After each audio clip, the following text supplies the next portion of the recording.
दोस्तों, हावड़ा जंक्शन से एक स्पेशल ट्रेन दिल्ली के लिए रवाना होने वाली थी। प्लेटफॉर्म पर हजारों लोग बैठे थे और उन्हीं के बीच में एक लड़की भी बैठी थी। तभी उस लड़की के ऊपर उसके 8 साल पुराने तलाकशुदा पति की नजर पड़ती है। वो उसके करीब आता है और देखने की कोशिश करता है कि अब इसका जीवन साथी कौन है, किसके साथ रह रही है, कहाँ जा रही है। दोस्तों, ट्रेन आ जाती है। वो लड़की स्लीपर कोच में घुसने लगती है। उसके पति का टिकट जो है उसी ट्रेन में एसी डब्बे में रहता है, लेकिन वो भी अपनी तलाकशुदा पत्नी के पीछे पीछे स्लीपर कोच में घुस जाता है। दोस्तों, वो युवक अपने तलाकशुदा पत्नी के ही सीट पर बैठने की कोशिश करता है कि ताकि आज की रात का सफर इसके साथ मैं कर सकूं। दोस्तों, एक दिल को छू लेने वाली कहानी है, बहुत इंटरेस्टिंग कहानी है। ये जानते हैं पूरी कहानी इस वीडियो में, लेकिन वीडियो में आगे बढ़ने से पहले बस वही रिक्वेस्ट कि आप वीडियो को लाइक कर दीजिए, चैनल को भी सब्सक्राइब कर लीजिए ताकि मेरा हौसला बढ़ता रहे। दोस्तों, उस लड़की का नाम होता है पूजा और उस लड़के का नाम होता है प्रदीप। दोस्तों, दोनों की 10 साल पहले शादी हुई थी, लेकिन शादी के 2 ही साल बाद यानी 8 साल पहले इन दोनों का तलाक हो गया था। दोनों की कमियां थी उसमें, लेकिन फिलहाल तलाक हो चुका था। दोस्तों, ट्रेन चल पड़ती है। जो पूजा थी वो स्लीपर कोच में जाकर बैठने लगती है, तो उसके पीछे पीछे जो उसका तलाकशुदा पति था वो भी उसी कोच में घुस जाता है, उसी डिब्बे में घुस जाता है। हालांकि उसका जो टिकट है वो एसी डब्बे का रहता है, लेकिन जब वो अपने पत्नी को देखता है, बहुत उदास बैठी रहती है और वही खूबसूरती, वही सुंदरता, तो जो है सोचता है चलो 8 साल बाद मिली है तो किसी ना किसी बहाने इसके पास बैठा जाए, इससे कुछ बातें किया जाए। तो दोस्तों, इसलिए वो उसी डब्बे में घुस जाता है। तो दोस्तों, जो पूजा होती है वो डब्बे के बीच में जाकर साइड वाले सीट पर बैठ जाती है, वहीं पर उसका टिकट रहता है और वो जाके उसके पीछे ही खड़ा हो जाता। प्रदीप ये देखने की कोशिश करता है कि क्या पता इसके दाएं बाएं कोई हो तो अभी आके इसके साथ बैठे, लेकिन जो भी आता उस सीट पर बैठने की कोशिश करता। चूंकि वो अकेले बैठी थी तो पूरा सीट खाली था, तो उसको तुरंत मना कर देती थी, कहती थी यहाँ पे जगह नहीं है, ये मेरी सीट है। 1-2 लोग बोले कि अभी 1 घंटे में उतर जाएंगे, अगले स्टेशन पर उतर जाएंगे, लेकिन उसने बोला कि मेरी तबीयत खराब है और मैं यहाँ पर बैठने नहीं दूंगी, मैं आराम करने जा रही हूँ। अब दोस्तों, प्रदीप पीछे से सब देख रहा था। पूजा जो है खिड़की के बाहर झांक रही थी, जब भी कोई आता उसको मना कर देती थी। प्रदीप धीरे से जाता है, अपना बैग उसके सामने रखता है। वो पैर फैला के बैठी हुई थी, जैसे बैग रखता है तुरंत बोलती है कि यहाँ कहाँ रख रहे हो, ये मेरी सीट है, उतारो इसको यहाँ पर से, हटाओ। प्रदीप बोलता है कि मैडम मैं बस 1 ही 2 घंटे में उतर जाऊंगा, मेरी सीट है नहीं, तो अभी आप सोने का टाइम हो नहीं रहा है आपका, तो तब तक मुझे बैठने दीजिए। जब वो आवाज़ सुनती है तो चौंक जाती है, उसकी तरफ देखती है, 10-20 सेकंड देखती ही रहती है। ये उसका तलाकशुदा पति था, वो भी पहचान जाती है और वो अपना पैर समेट लेती है, इशारा करती है बैठ जाओ। अब दोस्तों, दोनों के ही मन में तमाम सारे सवाल उमड़ रहे थे। प्रदीप जो है शुरुआत करता है, बोलता है कि दिल्ली अपना इलाज कराने जा रही हो क्या? तो पूजा बोलती है कि मुझे क्या हुआ है, मैं क्यों जाऊंगी इलाज कराने? तो प्रदीप बोलता है कि नहीं, अभी तुमने कुछ लोगों को कहा कि सीट पर मत बैठो, मेरी तबीयत खराब है, मुझे आराम करना है और तुम काफ़ी उदास भी लग रही हो, क्या बात है? तो पूजा बोलती है नहीं, मेरी तबीयत नहीं खराब है और मेरी उदासी का कारण आप जानकर क्या करोगे, आप बैठ गए हो तो बैठे रहो, ऐसी कोई परेशानी नहीं है मुझे। तो प्रदीप कहता है कि दिल्ली कब से रह रही हो? पूजा कहती है कि पहली बार जा रही हूँ। अब वो उसको एकटक निहारने लगता है और पूजा खिड़की के बाहर देखते देखते कभी एक नज़र इस पर भी मार लेती थी। दोस्तों, सर्दियों का महीना था, ट्रेन चलने लगती है तो ठंडी ठंडी हवा घुस रही थी। सारे लोग जो पैसेंजर थे कुछ ना कुछ ओढ़ने के लिए लाए थे, अपना निकाल के ओढ़ने लगते हैं। पूजा भी अपने बैग से एक ऊनी कंबल निकालती है, ओढ़ लेती है। जो प्रदीप था उसका तो ऐसा कुछ लाने का मतलब ही नहीं था, क्योंकि एसी में सब कुछ मिलता है, कंबल चद्दर वगैरह, कुछ घर से लाया नहीं था। तो जब ज़्यादा ठंड लगने लगती है तो पूजा उससे कहती है कि आप कुछ छोड़ने के लिए नहीं लाए हो क्या? प्रदीप बोलता है नहीं, मुझे ध्यान ही नहीं रहा, मैं तो कुछ लाया ही नहीं। पूजा बोलती है कि आपको लाना चाहिए था, आपको ठंड लग सकती है। अब दोस्तों, जब अगला स्टॉप आता है तो साइड के सीट का जो दूसरा पैसेंजर था वो ट्रेन में चढ़ता है, उसके बाद उस सीट पर आकर बैठने लगता है। उसके बैठते ही पूजा बोलती है कि इस पर कहाँ सामान रख रहे हो जी, इस पर कहाँ बैठ रहे हो आप, ये सीट हमारी है।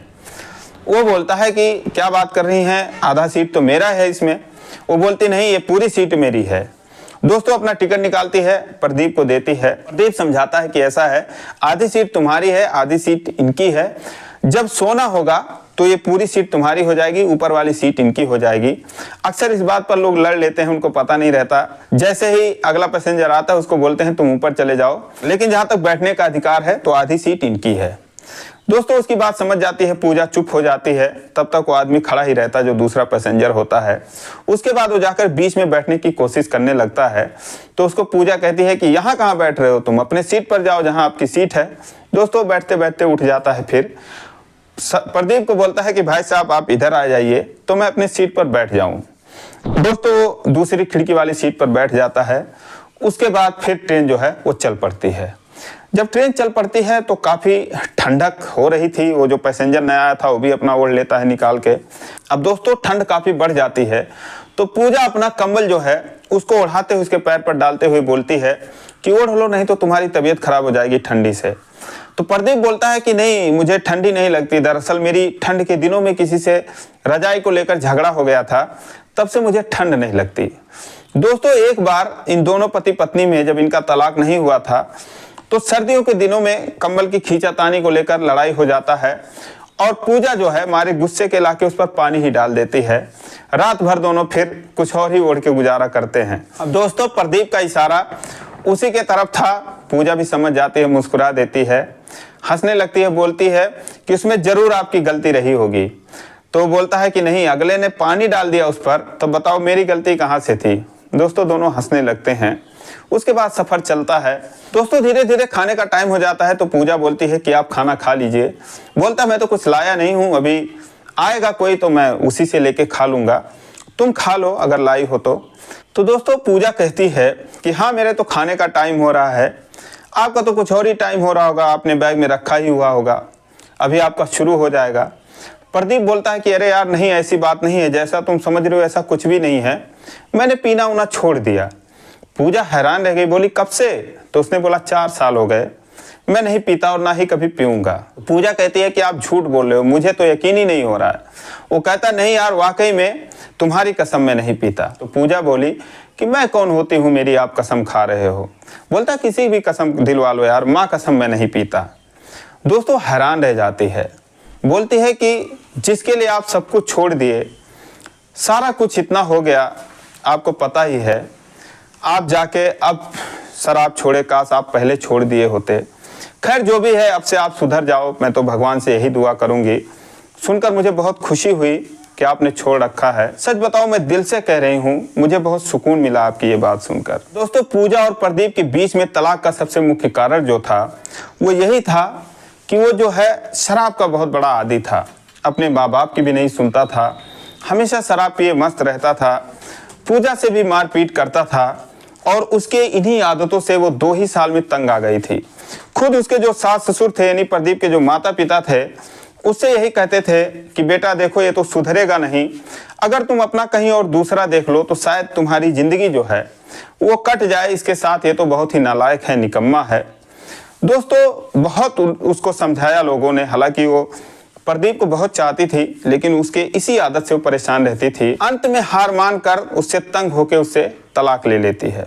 फिर पूजा कहती है कि वाकई में मुझे यकीन नहीं हो रहा है, मुझे बहुत खुशी हुई, और बताओ घर में कौन है, मम्मी पापा कैसे हैं, आपकी छोटी बहन कैसे है, मुझे उसकी बहुत याद आती है। दोस्तों जो प्रदीप की छोटी बहन थी अपने भाभी को बहुत मानती थी। प्रदीप बोला घर में सब ठीक हैं और छोटी बहन की भी शादी हो गई 2 साल पहले। फिर उसने बोला कि आपने अपना नहीं किया? फिर उसने कहा नहीं मैंने नहीं किया, गांव में मेरा नाम काफ़ी ख़राब था तो गांव छोड़ के मैं दिल्ली में ही रहता हूं, माँ बाप भी वहीं रहते हैं, लेकिन अब पहाड़ जैसी ज़िंदगी है, कट नहीं रही है, सोच रहा हूं कहीं शादी वगैरह कर लूं। फिर दोस्तों पूजा से पूछता है कि तुमने शादी किया कि नहीं अपना कहीं? पूजा कहती है कि अभी तक तो नहीं किया, लेकिन मैं दिल्ली इसीलिए जाऊँ, मेरी एक फ्रेंड है उसने कहीं रिश्ता लगा रखा है तो शायद मेरी हो जाए 1 महीने 2 महीने में। जब ये बात सुनता है तो थोड़ा उदास हो जाता है प्रदीप। फिर वो बोलता है कि अब मैं किसी को परेशान नहीं करता, मैं पीता खाता नहीं, सुधर गया हूँ, कमाने खाने लगा हूँ। उसकी मंशा यही थी कि शायद पूजा बोल दे कि अच्छा ऐसी बात है तो मैं अब आपके साथ रहने के लिए तैयार हूँ। लेकिन पूजा बोली कि चलो अच्छी बात है, मैं भगवान से यही दुआ करूँगी कि आपको सलामत रखें और आप ऐसे ही अपनी आदत को बनाए रखें। अब आप शादी कर लीजिए, कोई भी आपके साथ खुश रह सकती है, उसे कोई परेशानी नहीं होगी। तो भगवान से यही दुआ करूंगी कि आपकी शादी जो है वो जल्दी हो जाए। दोस्तों रात काफ़ी हो गई तो पूजा कहती है कि 2 रोटी लाई हूँ, चलो खा लेते हैं। प्रदीप कहता है कि 2 रोटी में ना तुम्हारा पेट भरेगा ना मेरा पेट भरेगा, क्या फ़ायदा। तो बोली कि चलो पति पत्नी ही समझकर मिल बांट कर खा लेते हैं जो भी हमारे पास है, हमने बहुत ऐसा एडजस्ट किया हुआ है पहले, तो अब आप अच्छे भी हो गए हो, चलो कम से कम आज मेरे हाथ की बनाई हुई 1 रोटी आप खा लो। दोस्तों इतने देर में ट्रेन में बिरयानी बिरयानी बिरयानी बेचने वाले आ जाते हैं। 2 बिरयानी लेता है और उसके बाद दोनों खुशी खुशी खाते हैं। खाने के बाद जो दूसरा पैसेंजर था वो बोलता भाई साहब मैं तो जा रहा हूँ ऊपर, अब आप लोग सोइए, कोई दिक्कत नहीं है। दोस्तों फिर उसके बाद दोनों इधर उधर सर करके सो जाते हैं, वही कंबल ओढ़ के सो जाते हैं।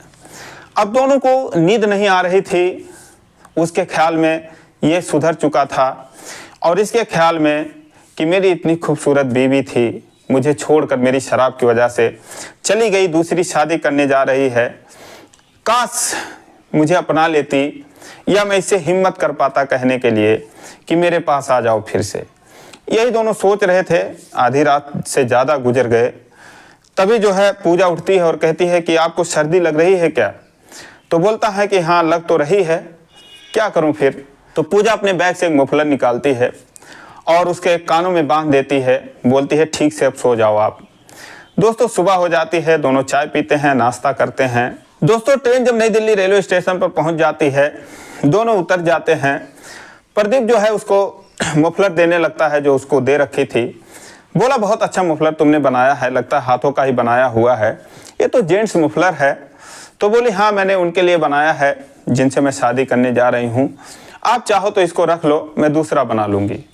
दोस्तों रख लेता है उसके बैग में, जेब में हाथ डालता है, 2-2.5 हज़ार रुपये उसके जेब में पड़े थे, तो पूजा को देने लगता है कि ये लो रख लो कुछ। पूजा कहती है नहीं इसकी ज़रूरत नहीं है, मेरी एक फ्रेंड आने वाली है और आप पैसे रख लो, इस तरीके से पैसे लेन देन का कोई तुक नहीं बनता है।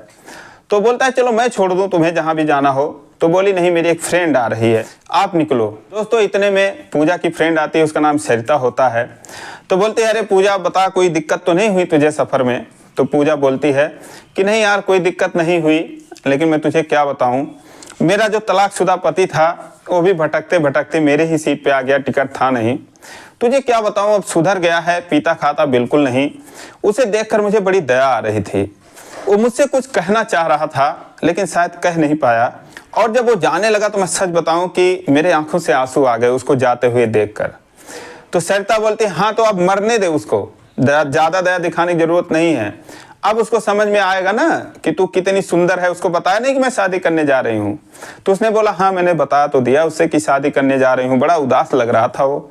तो बोली हाँ अब रहम करने की ज़रूरत नहीं है, चल मैं तेरे लिए जो रिश्ता ढूंढी हूँ उसको देखना, फिर तू खुश हो जाएगी। इतना अच्छा लड़का है वो, कमाने खाने वाला बंदा है, कोई दिक्कत वाली बात नहीं है, कल मेरे साथ चलना। अब दोस्तों सरिता जो है पूजा को अपने रूम पर लेके चली गई। इधर जो प्रदीप अपने घर पे चला गया, उसकी गांधीनगर में जीन्स की फैक्ट्री थी, 30-40 लोग उसमें काम करते थे। अगले दिन प्रदीप अपने फैक्ट्री पर पहुंचता है। दोस्तों उसी फैक्ट्री में जो सरिता थी वो काम करती थी। सरिता उससे आकर बोलती है कि सर वो जो लड़की मैंने आपसे बताया था जिसके बारे में आपसे बात कर रखी थी वो आ गई है, तो आपसे मिलना चाहती है, तो आपसे मिलवा दूं क्या। तो प्रदीप कहता हाँ यार मिलाओ, तुम तो कह रही थी तुम्हारी फ्रेंड बड़ी अच्छी है, बड़ी खूबसूरत है, ज़रा मैं भी देखूं यार, मुझे तो शादी करनी है, अगर मुझे जमेगी तो कर लूँगा। दोस्तों सरिता आगे आगे आती है, पीछे से पूजा आती है। जैसे कमरे में घुसती है ऑफिस में, प्रदीप उसको देख के चौंक जाता है, बोलता है अरे तुम। तो बोलती है आप। अब दोस्तों प्रदीप उसको देखते ही चौंक जाता है। सरिता से बोलता है सरिता यही है। तो सरिता बोलती हाँ सर यही है। अब दोस्तों प्रदीप जो है वो पूजा से बोलता है कि बिल्कुल कुछ बोलना नहीं है तुम्हें। फिर वो सरिता से बोलता है कि अरे सरिता यार तुम्हारी फ्रेंड तो अच्छी है, लेकिन यार ये तो शादीशुदा लग रही है, तुम तो कह रही थी लड़की कुंवारी है। तो उसने बोला हाँ सर बिल्कुल कुंवारी है, आपकी कसम, आप पूछ सकते हो, मैं झूठ नहीं बोल रही हूँ, इसकी शादी नहीं हुई है। प्रदीप बोलता है अरे यार सरिता तुम क्यों कसम खा रही हो, यही तो मेरी पहली पत्नी है जिससे हमारा तलाक हो चुका है। अब दोस्तों वो शॉक्ड रह जाती है उसने प्रदीप को बताया था कि लड़की बिल्कुल कुंवारी है, माँ बाप गरीब हैं, तो उम्र जो है वो 30 साल की हो गई है, उसकी शादी नहीं हो पाई है, लेकिन लड़की सही है। दोस्तों फिर प्रदीप बोलता है कि सरिता कहीं तुमने इनसे तो नहीं बताया कि मैं कुंवारा हूँ? तो बोलती नहीं सर, मैं इतना भी झूठ नहीं बोलती। दोस्तों उसके बाद प्रदीप पूजा से कहता है कि पूजा देखो, ये सरिता जो है ये समझ लो हमारे लिए भगवान है, ये अगर हमको मिलाई है तो अब यहाँ पर इतने सारे लोग हैं, तुम किसी से भी पूछ सकती हो। अब मैं पीता उता नहीं हूँ, आराम से कमाता हूँ, अपने माँ बाप की सेवा करता हूँ, तुम किसी से भी पता कर सकती हो। और भगवान ने मौका दिया है तो एक बार और तुम मुझे मौका दो, मेरे पास आ जाओ, तो मैं तुम्हारा एहसान ज़िंदगी भर मानूंगा। तुम चाहो तो किसी से भी मेरे बारे में पता कर सकती हो। दोस्तों उसके बाद पूजा की आंखों से आंसू आ जाते हैं, बोलते मुझे अब किसी से पूछने या पता करने की ज़रूरत नहीं है। दोस्तों उसके पास आती है, उसके गले से लग जाती है। दोस्तों एक बार फिर से दोनों की ज़िंदगी बसती है। दोस्तों उसके बाद दोनों सरिता को लाख लाख धन्यवाद देते हैं कि तुम्हारी वजह से हमारी एक बार फिर से ज़िंदगी बन गई। दोस्तों शाम को जब वो पूजा को लिवा कर सरिता भी जाती है, प्रदीप अपने घर पर जाता है, अपने माँ बाप के सामने उसको खड़ा करता है कि देखो मम्मी पापा आपकी बहू आ गई है फिर से। दोस्तों इतना खुश होते हैं वो कि जिसका कोई हिसाब नहीं, दोनों को लाख लाख आशीर्वाद देते हैं। उसके बाद कहते हैं बेटा ये लक्ष्मी थी, हमारे घर से चली गई थी, फिर हमारे घर में आ गई है। सरिता को बहुत बहुत धन्यवाद देते हैं। लेकिन उसके बाद प्रदीप कहता है कि सरिता इसीलिए तुम मेरी फैक्ट्री चला लेती हो कि तुम इतनी होशियार हो। तो दोस्तों ये कहानी आप लोगों को कैसी लगी कमेंट करके जरूर बताइए। ये एक सच्ची कहानी है। तो दोस्तों ये रही कहानी। अगर आपको अच्छी लगी हो तो यार चैनल को सब्सक्राइब करिए। फिर मिलेंगे अगले वीडियो में, तब तक के लिए जय हिंद।